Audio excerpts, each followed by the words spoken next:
Mirpur Sherebangla cricket স্টেডিয়ামে আছেন reporter মাহবুব Rimon. BPL এর সব শেষ খবর জানতে সরাসরি যাচ্ছি তার কাছে। প্রথম ধাপের কিন্তু বিপিএল শেষ হচ্ছে আজ, সে খবর তো বলবোই, দুটো ম্যাচ রয়েছে।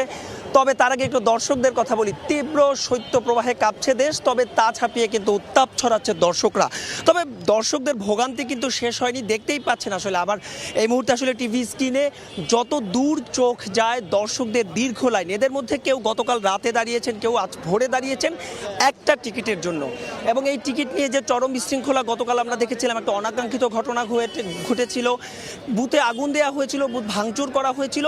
আজ কিন্তু পরিস্থিতি কিছুটা নিয়ন্ত্রণে। আমরা এখানে বিপুল সংখ্যক আইন শৃঙ্খলা রক্ষাকারী বাহিনী দেখছি, পাশাপাশি আমরা পুলিশের পাশাপাশি র্যাব এবং সেনা সদস্যরাও দেখছি। এবং একটা পুরো ঘটনা আসলে পুরো পরিস্থিতি নিয়ন্ত্রণের জন্য যা কারণ সবকিছুই তারা করছে। তবে এখানে আনুমানিক আমরা দুই পাশে দুটো লাইন হয়েছে, একটা লাইন আসলে 10 নম্বর পর্যন্ত চলে গিয়েছে এবং আরেকটা লাইন 2 নম্বর ছাড়িয়ে গিয়েছে, অর্থাৎ আনুমানিক প্রায় 1000 দর্শকের মতো লোক রয়েছে এই মুহূর্তে।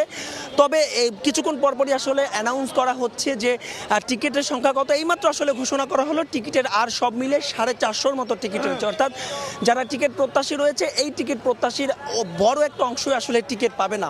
জানেন যে এবার কিন্তু প্রথমবারের মতো অনলাইনে বড় একটা টিকিট ছেড়েছে বাংলাদেশ ক্রিকেট বোর্ড। আমরা আসলে তাদেরকে জানতে চেয়েছিলাম, এখানে যারা দর্শক রয়েছেন, যে আপনারা অনলাইনে টিকিট না কিনে কেন সশরীরে টিকিট কিনছেন। বলছেন যে অনলাইনে টিকিট কেনার জন্য জাতীয় পরিচয়পত্র দরকার হয় এবং বাংলাদেশের যে সমর্থক রয়েছে তার বড় একটা অংশরই কিন্তু বয়স, তাদের অধিকাংশরই কিন্তু জাতীয় পরিচয়পত্র নেই, যে কারণে তারা অনলাইনে টিকিট কিনতে পারছেন না, যে কারণে তারা সশরীরে এখানে এসে উপস্থিত হয়েছেন। তবে বলছিলাম যে টিকিট নিয়ে যে দীর্ঘ লাইনের কথা, তবে তা ছাপিয়ে যদি আজকের ম্যাচের কথা বলি, দুটো ম্যাচ রয়েছে আজকে।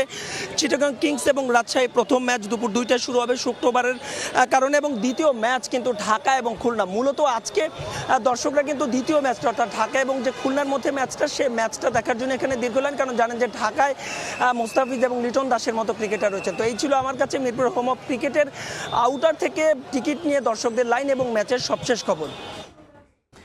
প্রতিটি ম্যাচে আসলে আমরা দেখছি দর্শকদের চাপ, সেই খবরাখবর জানাচ্ছিলেন সহকর্মী মাহবুব রিমন। তিনি রয়েছেন মিরপুর স্টেডিয়ামের সামনে।